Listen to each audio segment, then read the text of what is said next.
Stevie's looking at the one at the top, okay. What do you want me to do, Neil?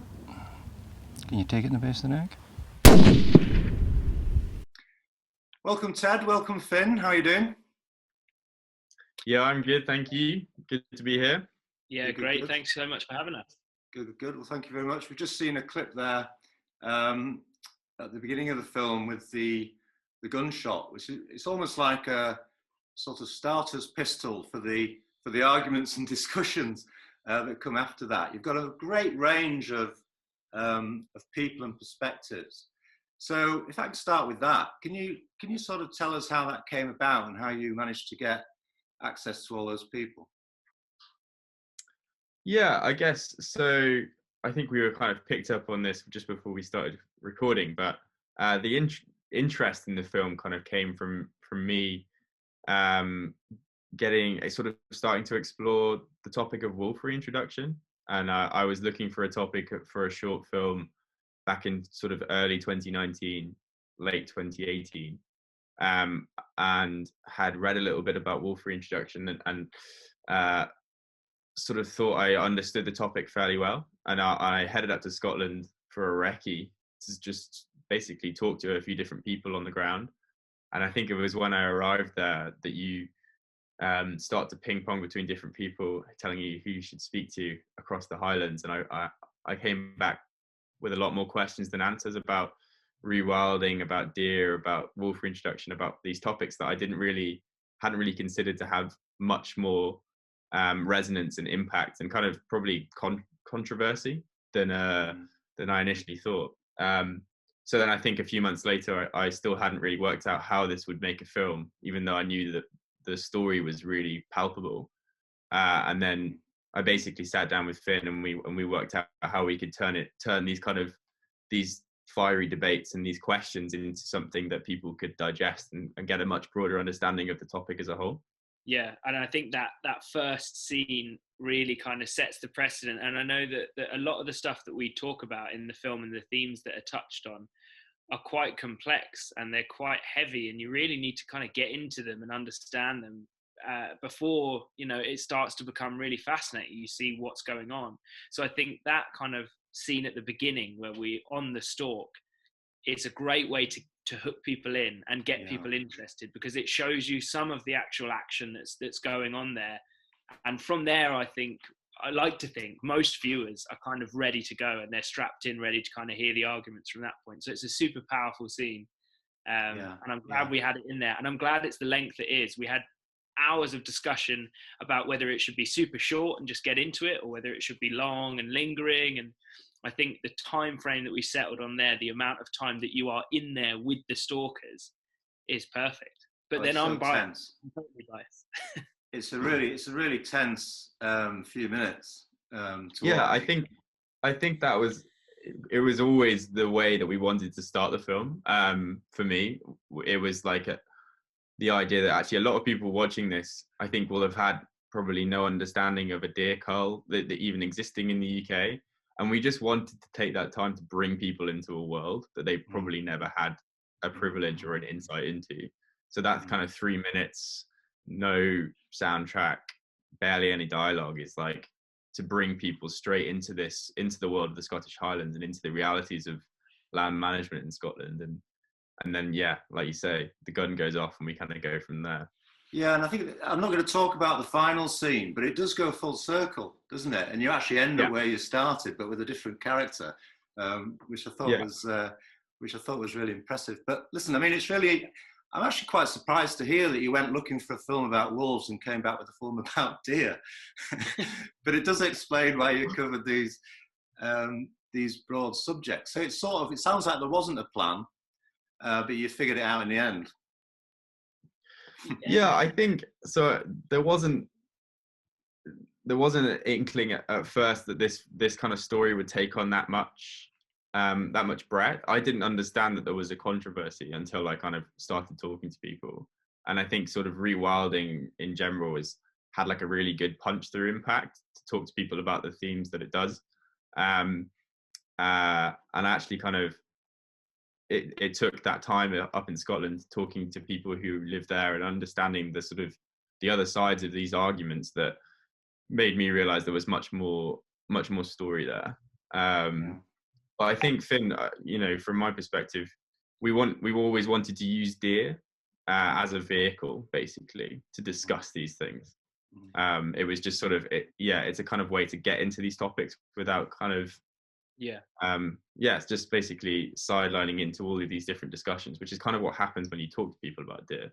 It was a super organic way to make the film too, because you do go up there with a certain idea of what you want to capture and what you want to make, but having the flexibility that we had to let the contributors speak and say what they were going to say, that unfolded other areas of the story and kind of, I guess, put into context for us how broad the issue is and how connected everything is. So you can go up with the idea of telling a story about wolf reintroduction or planting more trees or the reintroduction of another species.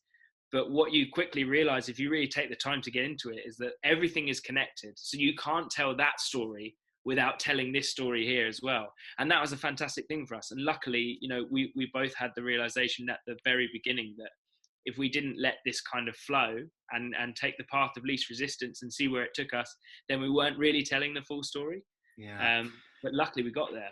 Well, as I sat through those various contributors, I realized after a while that I was agreeing with all of them. That actually, it's no wonder that this dilemma's been going on for, I think you say 60 years at one point, because actually they're all very plausible and acceptable and logical arguments. It's very difficult to, you do what a good documentary does, which is ask the right questions, then provide a variety of answers,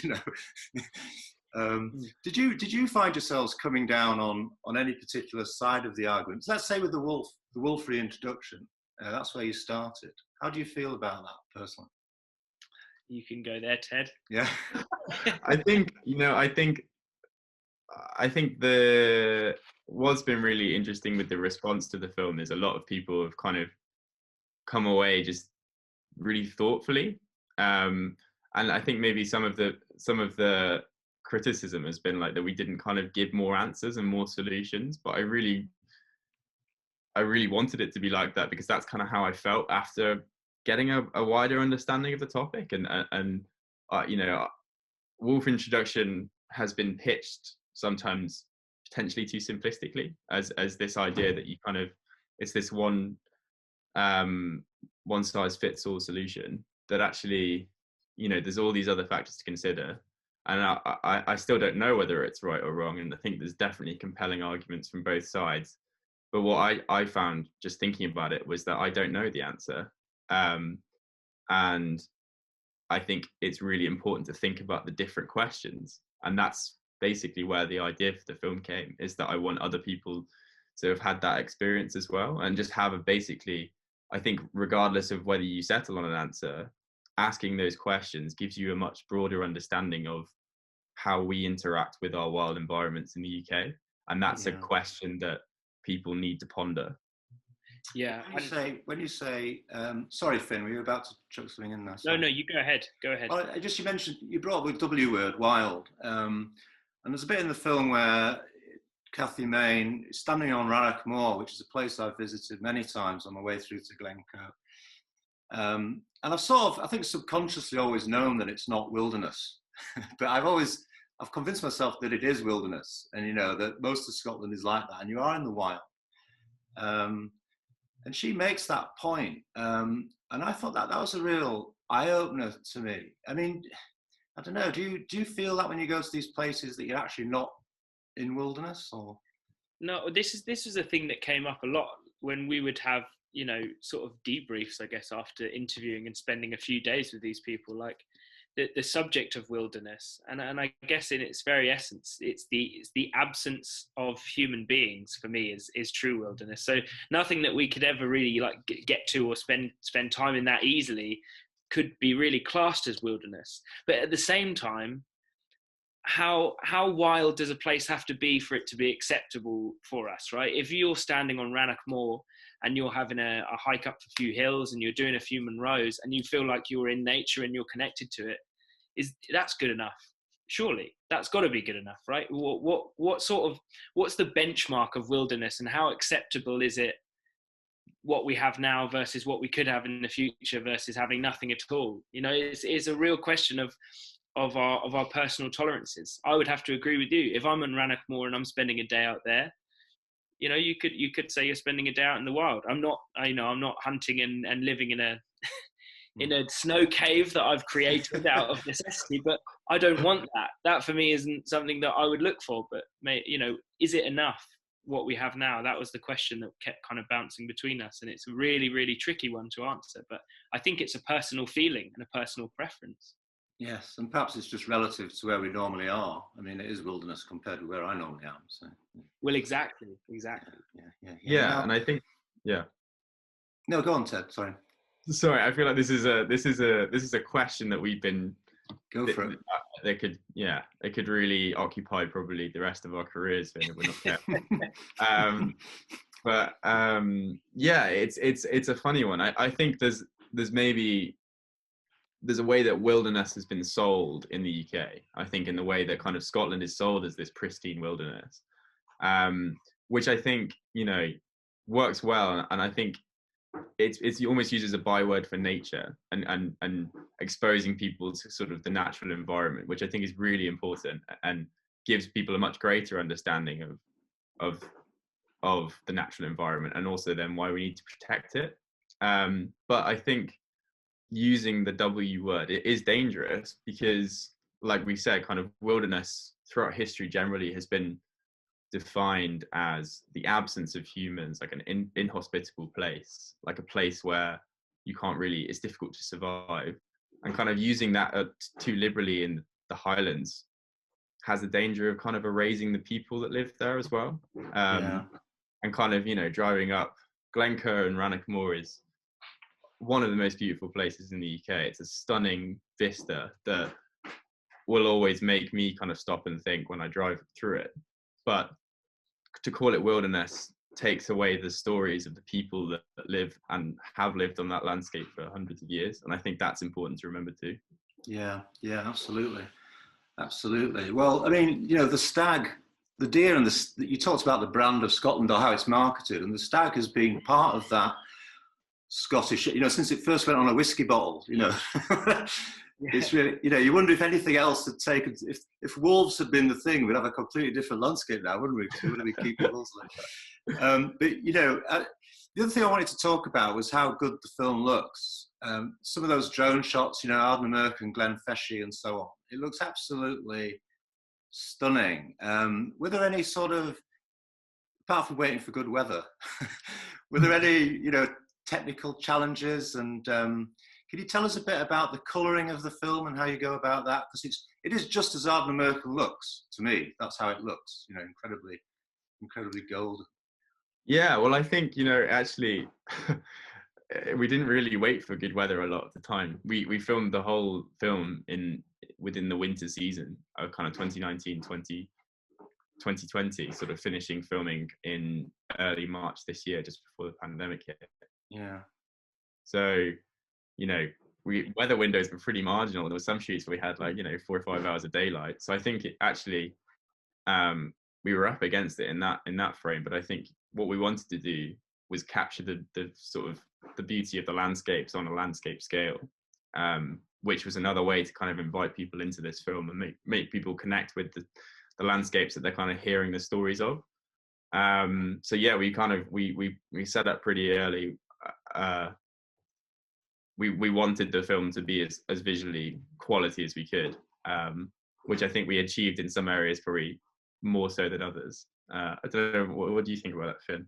Yeah, I mean, we did only use winter, and I guess given a different circumstance, we might have tried to capture sort of a year in the life to show all of the different seasons in that area. I think because as well as passing on the information it does, it's sort of a love note to Scotland and the way that we enjoy going out and making films is like being in those places and being in those environments. That's what we wanted to get across too. So we wanted to capture those big wide landscapes. I think that Ardnamurchan, especially talking about the colour of that, you would be surprised in the winter on the west coast of Scotland, contrary to what a lot of people would believe, we got some stunning days. And even looking at the stuff, the rushes straight out of camera there, I don't know if there was a huge amount of colouring to be done there, Ted. Like there was some stunning stuff that happens out there. So I guess that's testament to Scotland too. It's very varied. It's very varied in its weather and its landscapes, but it can change in a heartbeat. We could have been under like completely blue, cloudless sky, and then an hour later we'd be sheltering in a massive hailstorm that would blew over. And yeah, it was really wild and varied. Yeah, we did definitely film in sort of all conditions, which is an interesting challenge kind of for a bare bones crew. But I'm really happy with how the visuals came out, and yeah, I think this film was entirely self-funded, so there was a couple of months where it was just me trapped in a room during the pandemic, kind of editing away and then colouring away. But overall, I think we're really happy with kind of the visuals of the piece. Yeah, I think there was a lot of post-production went on between sort of February and August last year, wasn't there? So yeah. So I just want to, last thing I want to say is thank you very much for sharing this with our community as well. I know they're going to absolutely love it. I'm going to wrap up because they're going to get on and watch the film, I think. But thank you for your time. It's a brilliant film. It deserves everything that you've had for it. And I'm probably going to watch it for a third time this evening. So yeah, well done. Brilliant. Thanks for joining us, guys. Awesome. Thank Thank you you so much for having us. Enjoy the film. I will. Cheers.